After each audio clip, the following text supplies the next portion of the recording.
ಅರುಣ್ ಯೋಗಿರಾಜ್ ಕೈಚಳಕದಲ್ಲಿ ಅರಳಿದ ದಿ ಶಾಮನೂರು ಶಿವಶಂಕರಪ್ಪ ಪುತ್ಥಳಿ. ಮೈಸೂರಿನ ಖ್ಯಾತ ಶಿಲ್ಪಿ ಅರುಣ್ ಯೋಗಿರಾಜ್ ದಿವಂಗತ ಶಾಮನೂರು ಶಿವಶಂಕರಪ್ಪ ಪುತ್ಥಳಿ ಕೆತ್ತನೆ ಮಾಡಿದ್ದಾರೆ. ದಾವಣಗೆರೆಯಲ್ಲಿ ನಡೆದ ನುಡಿ ನಮನ ಕಾರ್ಯಕ್ರಮದಲ್ಲಿ ಪುತ್ಥಳಿ ಅನಾವರಣ. ಅರುಣ್ ಯೋಗಿರಾಜ್ ರಾಮಲಲ್ಲಾ ಪ್ರತಿಷ್ಠಾಪನೆಯ ಸಂದರ್ಭ ಹೆಸರು ಪಡ್ಕೊಂಡಿದ್ದ ಒಬ್ಬ ಶಿಲ್ಪಿ. ಮೈಸೂರಿನ ಖ್ಯಾತ ಶಿಲ್ಪಿ ಅರುಣ್ ಯೋಗಿರಾಜ್ ದಿವಂಗತ ಶಾಮನೂರು ಶಿವಶಂಕರಪ್ಪ ಪುತ್ಥಳಿ ಕೆತ್ತನೆ ಮಾಡಿದ್ದಾರೆ. ದಾವಣಗೆರೆಯಲ್ಲಿ ನಡೆದಂತಹ ನುಡಿ ನಮನ ಕಾರ್ಯಕ್ರಮದಲ್ಲಿ ಪುತ್ಥಳಿ ಅನಾವರಣ ಮಾಡಿದ್ರು. ಹಾಲಿ ಶಾಸಕರಾಗಿದ್ದವರು ಇತ್ತೀಚೆಗೆ ಆರೋಗ್ಯ ನಿಮಿತ್ತ ನಿಧನರಾದರು, ನಮ್ಮ ನಗಲಿದ್ರು.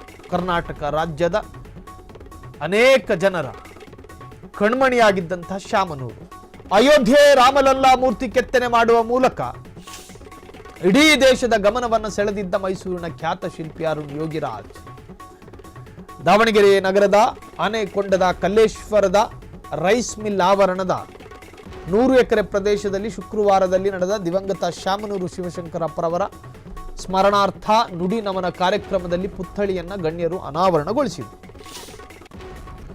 ಅರುಣ್ ಯೋಗಿರಾಜ್ ಕೈಚಳಕದಲ್ಲಿ ಅರಳಿದ ದಿ ಶಾಮನೂರು ಶಿವಶಂಕರಪ್ಪ ಪುತ್ಥಳಿ. ಶಾಮನೂರು ಶಿವಶಂಕರಪ್ಪ ಒಬ್ಬ ವ್ಯಕ್ತಿಯನ್ನ ಕಳೆದುಕೊಂಡ ನಂತರವಷ್ಟೇ ಆ ವ್ಯಕ್ತಿಯ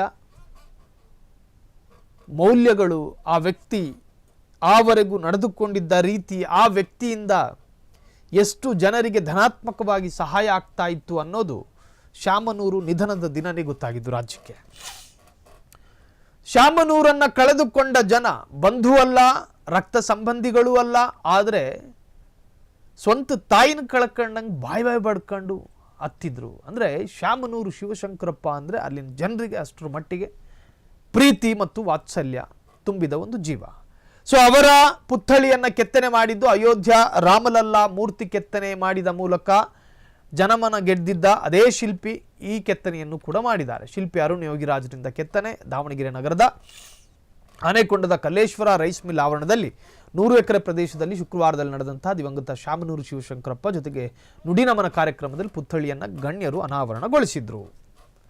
ಕ್ಷಣ ಕ್ಷಣದ ಸುದ್ದಿಗಳಿಗಾಗಿ ಫ್ರೀಡಂ ಟಿವಿ ಸಬ್ಸ್ಕ್ರೈಬ್ ಮಾಡಿ, ಲೈಕ್ ಮಾಡಿ ಹಾಗೂ ಫಾಲೋ ಮಾಡಿ.